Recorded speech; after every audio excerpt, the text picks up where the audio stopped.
Hi everyone, Jason here from spiritualbabies.net. You've joined this. We are continuing our journey through Hosea, and we are starting at chapter 6. We're being guided through this book by Rabbi Joshua Neely, who's joined us again. If you haven't seen the previous shows, there's a little button you can spot in the top right hand corner of this video. You can click that, it will take you to the playlist. If you've got questions about future chapters, which we'll be covering, leave them under the video, and if we get there in time, we'll try and incorporate them into the next shows. So thank you for joining us again, Rabbi Neely. We're going to just jump straight in. There's an interesting part in chapter 2, which I'm sure for people that have come from a Christian tradition, or if there are Christians watching now, you're very welcome.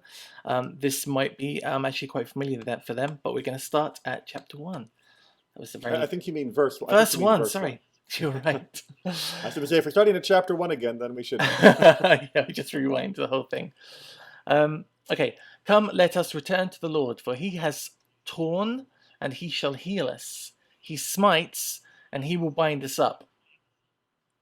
Now, it feels that there's a change in the narrative here, and that there's some admission of error. This is the people talking to each other. Great. Okay. So really, chapter 6 is almost like a continuation or an expansion of the theme at the very end of chapter 5, where it says, they'll turn to God and they'll seek God, and they will want God's help, God's favor. Mhm. So now in verse 6 we see what that looks like, and we see what God's response is to their current repentance and their current return. So this is you could almost put this whole opening line here, or like, I guess it's, what is it, 1, 2, 3, like 1, 2, and 1, 2, and 3 are all basically quotes of the people, Okay. of what the nation Ephraim is saying towards God, or towards each other about God. There's a lot to unpack into. I get the impression from the whole chapter, though, that it's a little bit like a teenage kid has rebelled and has painted his whole room black, and his parents said don't do it, but he did. And he didn't want to sleep on a proper bed anymore, so he put the mattress on the floor, and his parents said don't do it, but he did. And now he realizes that it's maybe not as much fun sleeping on the floor in a room that never has any light, and he wants to go downstairs. And his parents want him to go downstairs, but they have to decide now how they're going to deal with all the things he did wrong, but at the same time bring him back into the fold. I get that impression, that kind of scenario, that naughty son thing going on. The first half is definitely right. Mm-hmm. The second half is going to be a little bit more challenging in chapter 6. Mm. So you're right. Usually in most chapters of the prophecies, God is very open and very willing to welcome the repentant back in. Chapter 6 is going to break that mold a little bit. Okay, good. But it's important to remember that what we're seeing in chapter 6 is the rebellious murderer, rapist, thieving, betraying, adulterous. I mean, this isn't a naughty kid. This is among the worst human behaviors you can imagine. Having exhausted all other alternatives, now finally saying, well, okay, maybe God, all right, maybe since God does heal, God is the one who's punishing us, maybe God can heal us. Since God is the one who is hitting us, maybe God can put the bandage on it. It's almost a sort of tit for tat. It's kind of like, well, the only reason we're suffering is because God's punishing us. So I think it's only fair that God should heal us. Right. So it's not 100% just, al-khayt, if our sins, we've been bad. There's a little bit of that. When we get down to verse 3, you got me saying it now.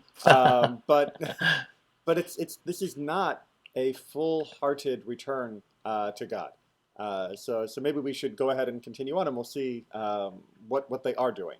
Yeah, because there's a lot to unpack into. So in verse 2, he will revive us from the 2 days, and on the third day he will set us up, and we will live before him.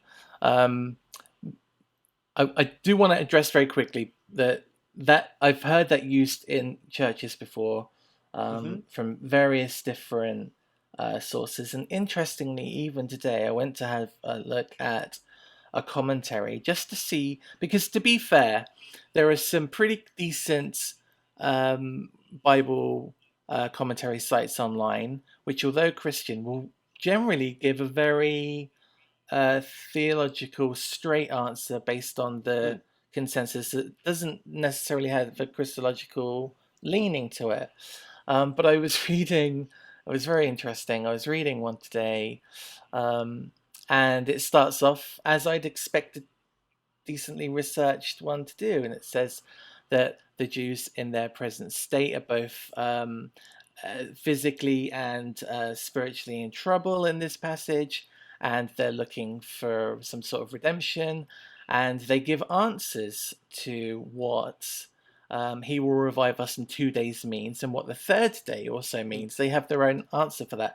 But then halfway down the page, instantly it springs into, but of course they're making a mistake because this is really speaking about Jesus and the third day and to be risen, and then the Jews will all come back from the dead, and they'll realize their mistakes, and they'll take the Messiah of Christ into their hearts, and everything will be good. And Right. it was interesting that it always goes that way. What? So Mm, general rule of thumb for reading any of the prophetic texts in particular, but really any of the texts of the Tanakh of the Bible, is these texts were written originally to be heard and understood by people in particular times and settings. mm, So if verse 2 was only going to be relevant 700 years later, after mm, when Hosea was speaking, that's kind of cheating the yeah. people who lived during Hosea, of saying, well, I'm going to say something to you, but you won't really understand it for another 700 years. Tough. Uh, and given that, yes, this is Hosea speaking on behalf of the people, um, he is still speaking prophetically, which means the words that are being said here were not from the words of the people.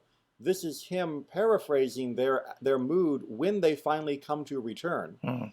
in order that they will want to return or realize what difficulties there are in returning.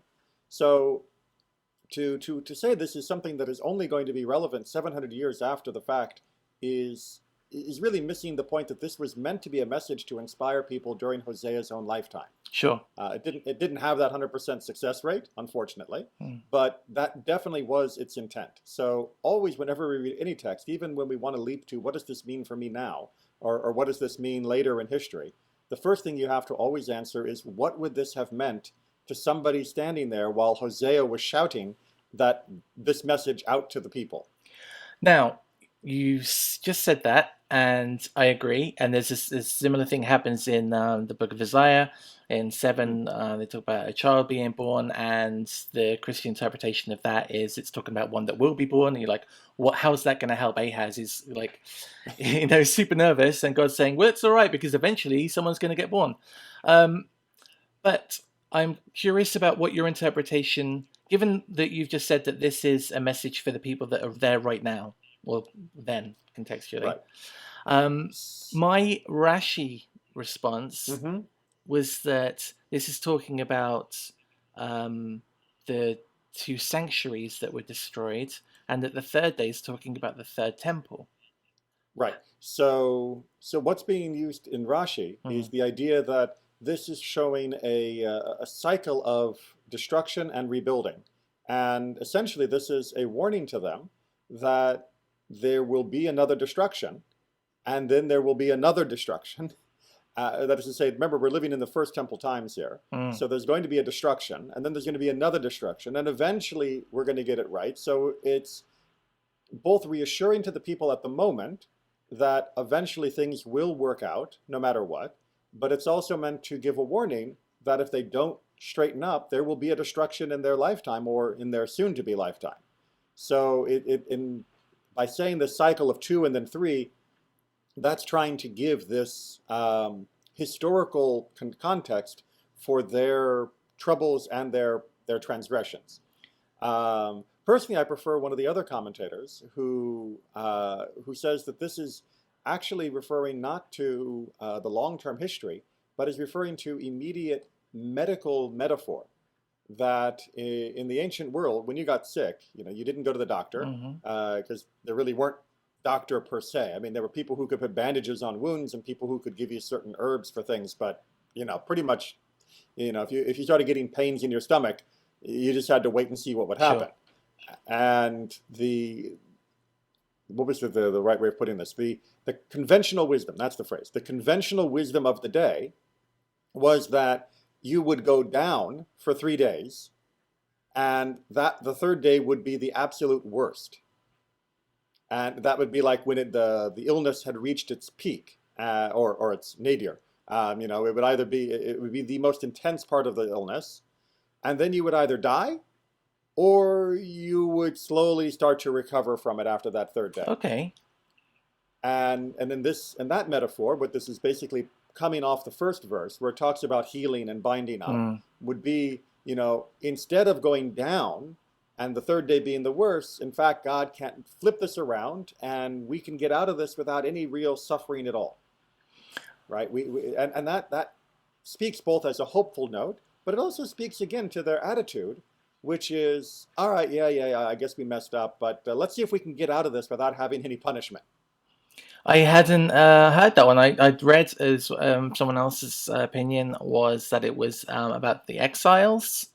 But Well, that's sort of based off the Rashi, sure. yes. But no, I like that. That makes sense. Isn't there an Abraham verse about the third day after he's circumcised and is sitting, and he circumcised himself, and I think it's on the third day that he's sitting in the tent and God comes to speak to him. It's the Right. Genesis That's part when the three angels the messengers come to talk to him. I think that might be the third day too. it's absolutely right, but it's not third day in the text. It's third day in the midrash. Oh, is that right? Oh, I see. Yeah, Mixing it all up. but that's still Hmm. making the same Sure. point, which was that even by the days of the rabbis, third day was the worst healing day, was the worst illness day, the worst intense pain day. And that was just conventional wisdom. And yeah, without doctors, I suppose they did notice a pattern that things tended to get worse for a couple of days. You got your sniffles first, or you got the first pangs, and then it intensified on the second day. And by the third day, it had reached its worst, and you either died or you got better. And this is basically trying to say, no. On the second day, we'll already be given life again, right? God will be already restoring us to life on the second day. And then on the third day, man, we're going to be up and out, right? Yekimenu, it means like he will have, arise up or set standing, set upright. Which, again, we can think of that as being a person getting up out of bed when they've been in bed for 3 days. I like that. That makes a lot of sense. That's brilliant.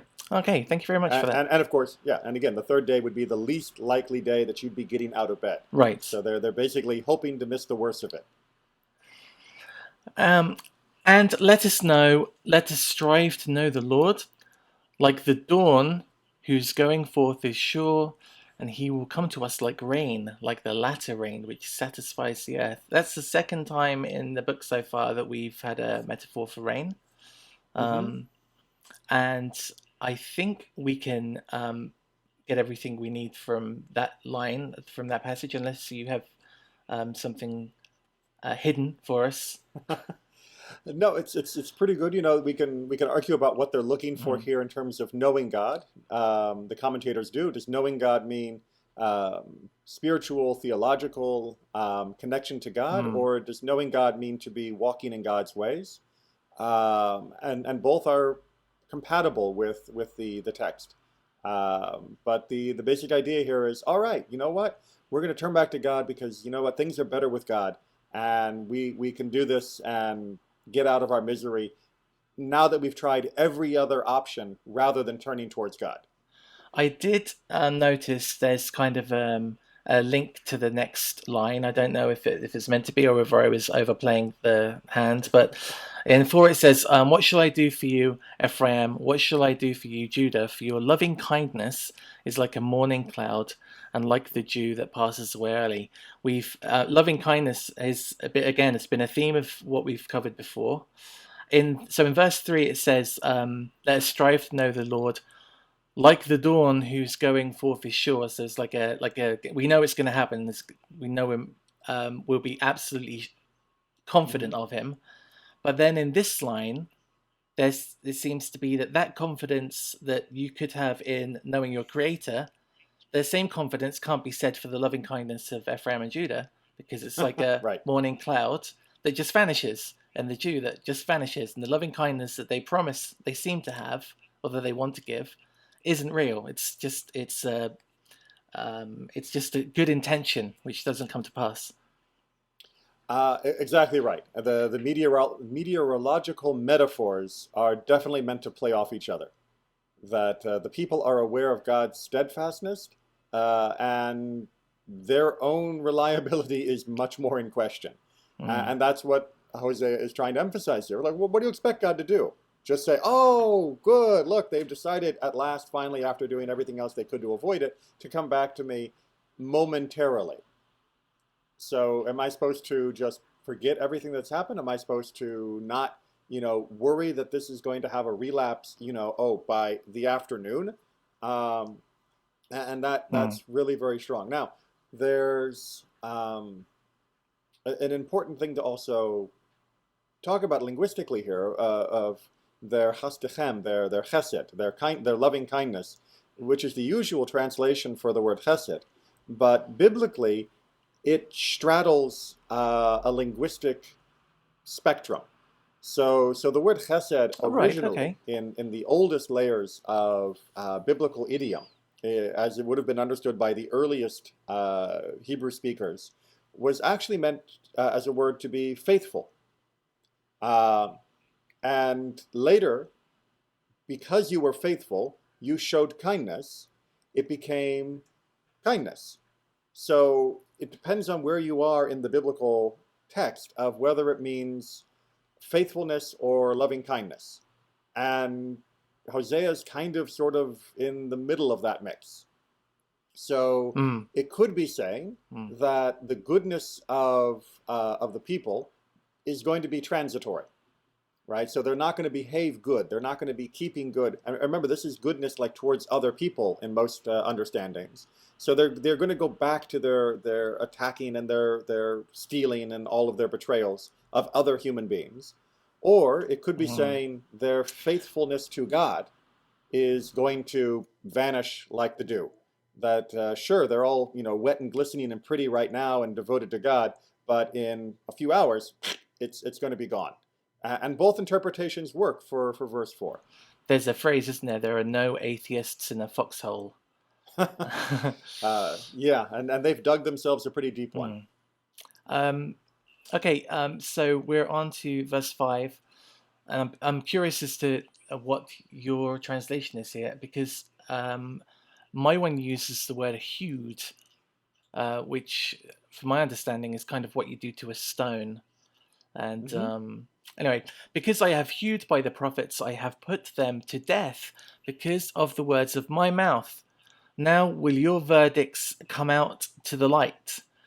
Um, Firstly, does yours say something similar? And secondly, the because this is a again, it's a theme that comes up in the Christian New Testament, where they'll argue, and I think it might be in the book of Hebrews, that Hmm. the Jews killed their prophets, and that's one of the big accusations against the Jewish people in the New Testament. And is are they dying at the hands of Israel because of the warnings that the Creator has given them to give Israel? Is that what the argument here is here? So yes, that is the usual reading of this, and there should be nothing shocking and alarming. Mm, And I'm surprised that that's being used as an accusation that somehow writes the people off, mm, because God certainly does not write the people off because of that. He simply had to hit the reset button by the destruction of the first temple. mm, But the Tanakh is clear that the people absolutely hunted and attacked the prophets who tried to tell them the truth, as opposed to the prophets who just said what the people wanted to hear. mm, And God, in a sense, through Hosea here, is saying, you know, I have used up good men and women trying to get this message to you, and all you've done is either turn a deaf ear to them, or in fact treat them so badly that they've died, or outright murdered them. And what do you expect me to do now that you are feeling a moment of contrition? Am I supposed to think that all of a sudden you get that these prophets that are warning you are your friends rather than your enemies? Is that an emotion that's really going to last? Are we really seeing that you've turned the corner? Mm. You know, it's imagine somebody who's a repeat offender, drunk driver, and they come to you sober one day, you know, in the morning, and they say, "Oh, can I borrow your car?" It's like, well, um, you are constantly driving drunk, and you come to me now for a moment sober, and you think I'm just going to immediately hand over my keys, Mm. rather than and not worry that you're going to smash this car too, rather than say, you know, let's see how long this sobriety lasts. Oh, this is another one. Actually, this is one which so in the counter missionary movement, which I dabble my feet in. This Hmm. is usually a great response to people that might use um, chapter 6, verse 2 as an introduction to say that the Jews will eventually find Jesus, Jesus being the Right, ultimate sacrifice in the New Testament. And here we have a line that right, says that that's absolutely not the case, because it says that again, I'm talking about the Creator, for I desire loving kindness and not sacrifices, and knowledge of God more than burnt offerings. It's a great line. I think it's echoed in David repeats something similar about burnt offerings. in the Psalms, Mm, yes. And it's a theme that comes up multiple times in the Tanakh, and then is of course picked up by the rabbinic literature over and over again. mm, That the sacrifices, as important and instructional as they were meant to be, are essentially empty if you do not have the spiritual and practical connection with God. If you're not living a life according to Torah and you're not actually trying to connect to God, then slaughtering an animal near an altar does nothing. mm. It's that thing where you kind of you feel you shouldn't accept an apology if the person's saying I'm sorry and they don't mean it. Right.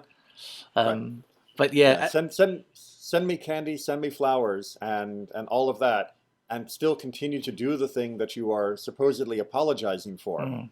and your candy and flowers mean nothing. But they, like Adam, transgressed the covenant. There they betrayed me. Now, in my notes here, it says that Adam, it literally means, because I know Adam can mean a man, but I think they're talking about the character here from Genesis, Hmm. the first man. But transgress the covenant it can be for newbies like me a confusing phrase, because which covenant? Is it the one commandment that was given about do not eat from the tree? Is there something else going on here? Because when we see covenant in the context of the Tanakh, you instantly kind of think about the Ark and the Sinai and Torah and all these huge bracketed collections of information and instruction.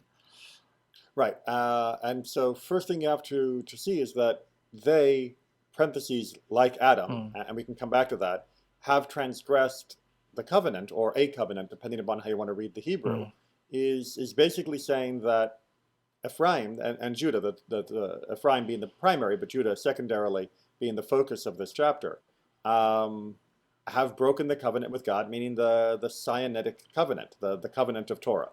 So Adam also broke a covenant, and these people have broken a covenant. Adam's covenant was much narrower, mm. but the covenant of Torah being much broader. But that's definitely talking about the covenant of Torah that the people of Israel have broken. So we could replace covenant with the word promise or instruction or any number of the words, because in the last show we talked about how Torah is an instruction or a guide, and it's Hmm. a word that can mean dozens of different things. Um, Right. uh, But remember, a breach is something that was accepted by both parties. It's more than just, if I refuse to follow the IKEA instruction manual, I haven't betrayed anyone, right? To use the verb from the end, bagdu, from the end of this mm. verse, I haven't betrayed anything. There's no betrayal there. But if I agree to follow a set of instructions, and then I choose to break them, now there's betrayal, Mm. and that's what's going on here. Okay. Gilead is a city of workers. of them that work iniquity, who lurk to shed blood. And as a man gathers fish, so do bands. A gang of priests murder on the way in one group, for they devise the plot. Um, I have to admit, I was a bit bamboozled by both of these, and most of the um, thoughts and the things I looked up about this from the sages didn't really help very much. And I just got this idea, this kind of Sopranos image in my mind of all of these priests going around um, planning to knock people off and whack them if they don't get their own way. Can you shed some light on? Because otherwise, I'm going to have gangster priests in my mind all day, and that's not very helpful. Um, so yeah, I mean, you're definitely on the right track there, right? So the idea of 8 is that Gilead was considered one of the primary cities of iniquity, um, and then in verse 9, really what it's talking about is that the priests. Remember that we talked about. I think it was our last episode in 5, maybe 4. The priests were not working to stop people from sinning. They were in some cases benefiting. They had the conflict of Mm. interest, that they benefited by people's transgressions, and the belief that continuing to sin without really repenting but bringing sacrifices was somehow okay, which verse 6 in this chapter just put an end to as an idea. So verse 9 is basically saying the priests are as bad as a gang of bandits who go around and cause trouble and cause bloodshed and cause horrible life loss. The priests are doing the same because they are basically leading people into this evil way, this depravity. That's quite hardcore. I mean, as because I mean, I couldn't imagine a worse thing to compare them to than like a bunch of pirates running around and killing people and stealing their stuff. But it's such a very true phrase. Mm. So going all the way to the other side of the planet, there's a Confucian philosopher known as Mencius or Meng Tzu, and he was sort of one of the followers of Confucius. And he was talking to one of the kings of a country, and he said, "Is there any difference between killing a person with a sword and a stick?" And the guy said, "No. Basically, yeah, you're still killing the person. It doesn't really matter whether you hit them with a club or hit them with a sword." And then he followed up by saying, "Is there any difference between killing a person with a sword and with a system of government?" Ooh. Yeah. Oh, burn, right? Mm. And that's basically what Hosea is saying here as well. Mm. It's you priests are essentially leading the people to kill themselves, both here as well as in terms of their spiritual life. Mm. And that you might as well take out a knife and stick it in their back. That's what you're doing. And we like to pretend that this sort of white collar iniquity is somehow better than Mm. the red collar direct murder or theft of other people. But especially when it's the leadership that is doing it, this is the ultimate condemnation, and they are doing much greater damage than a group of thieves who can only attack a few people at a time. Yeah, it seems like there's some assumed kind of diplomatic immunity, and they can just wave their paper and everything will be okay because they're in charge. Um, Well, they're the ones who say what's right and what's wrong. mm. So if what they say is right is actually wrong, who is there to contradict them? Oh, what a timely thing. Wow, yeah. Well, I'm not going to go into that because that's politics and it's America and it's nothing to do with me. That's what I'm telling myself. Okay, so on to 10. In the house of Israel, I have seen horrible things. Their harlotry is found in Ephraim. Israel has become defiled. I'll jump on to the next one because it's the final verse.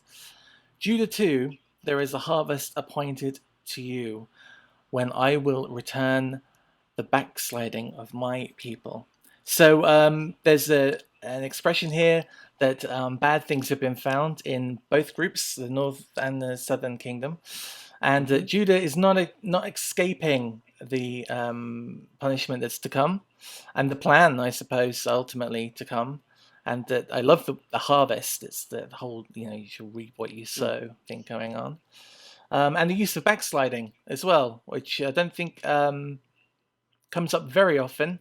I think Jeremiah, there's a famous verse about backsliding people, but it's it's a good way to finish up this because it is the last one of this chapter, but Right. it's actually a good final line because it kind of leaves us craving what's going to come in the next. I know that that's one of the interesting things about this is that somebody sat down over a period of time and marked all these off as individual chapters and verses, and I Right. think they nailed this one.